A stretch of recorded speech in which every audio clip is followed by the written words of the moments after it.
Welcome to our YouTube channel. Today, we're strapping into one of humanity's boldest dreams. What if you were an astronaut?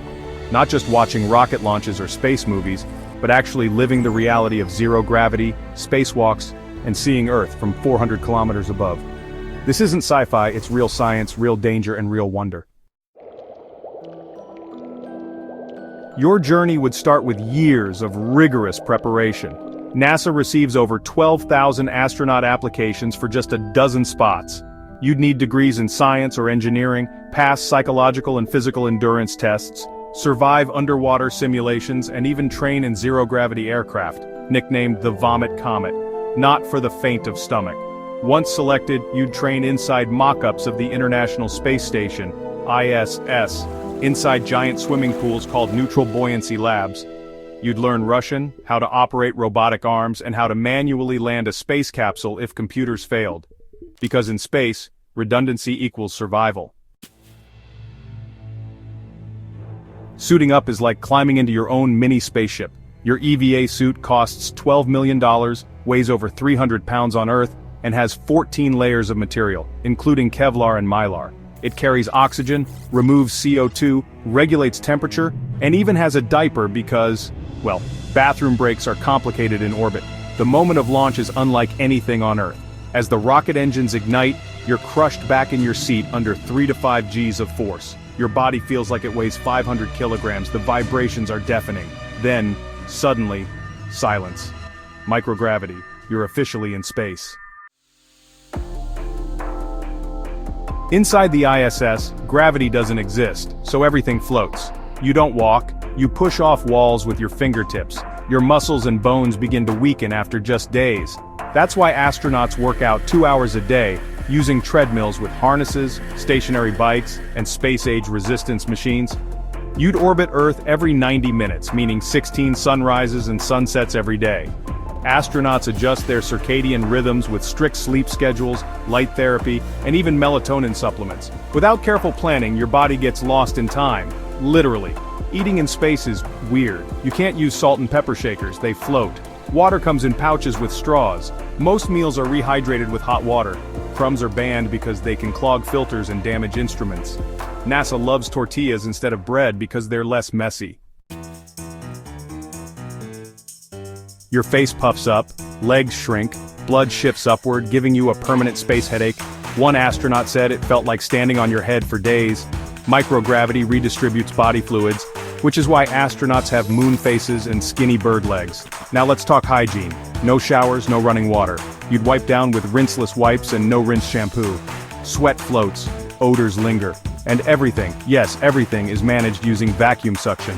Space toilets? Complex enough to require a full training session. During spacewalks, or EVAs, you're exposed to extreme danger. Outside, the vacuum can boil your bodily fluids. The sun burns at 250 degrees Fahrenheit. Shadows freeze at minus 250 degrees. You're tethered to the station.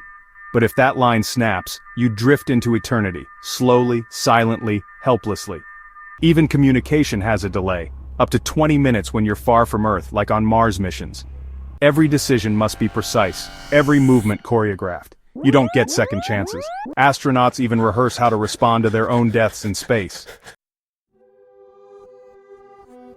But there are magical moments. One astronaut reported the smell of space when returning from a spacewalk, a mix of ozone, seared steak, and gunpowder. The station creaks like a ship at sea. You can see auroras dancing beneath you, shooting stars from above. In orbit, you become a human experiment. Your DNA changes. Telomeres, caps at the ends of chromosomes, lengthen. Your immune system adapts. Astronauts like Scott Kelly, who spent 340 days in space, returned biologically older and slightly genetically different than his identical twin. You're also a full-time scientist. Over 300 experiments run aboard the ISS, from three-dimensional printing human tissue to growing vegetables in microgravity to studying how fire behaves in the absence of convection. Even basic combustion changes. A candle in space burns like a blue sphere. Space isn't quiet. The hum of air filters, fans, and machines is constant, like living inside a giant vacuum cleaner. Astronauts wear noise-canceling headsets to sleep. Silence is never natural in orbit unless something goes wrong. Then silence becomes terrifying. You see Earth in ways no one else does. Thunderstorms flash like camera strobes across continents. You watch hurricanes spiral. You see the thin blue line of our atmosphere, so delicate, so fragile. Many astronauts return with an intense desire to protect the planet. Returning to Earth feels alien. You're strapped inside a capsule that heats up to 1600 degrees Celsius on re-entry. Your body is weak. Gravity feels oppressive. Simple tasks like walking or holding a fork take effort. It takes weeks to fully readapt. Some astronauts say Earth feels like the foreign planet, but you'll never be the same. You've stared into the void, you've floated above borders, above politics, above war. You've seen humanity from a distance, and realized we're all riding on the same fragile spaceship called Earth. Astronauts often return more humble, more connected. So what if you were an astronaut? You'd risk your life to expand human knowledge. You'd live on the edge of survival and discovery. You'd witness miracles 400 kilometers above sea level. And you'd become one of the few people to ever call space their home. Don't forget to subscribe to our channel for more mind-blowing journeys beyond the limits of Earth.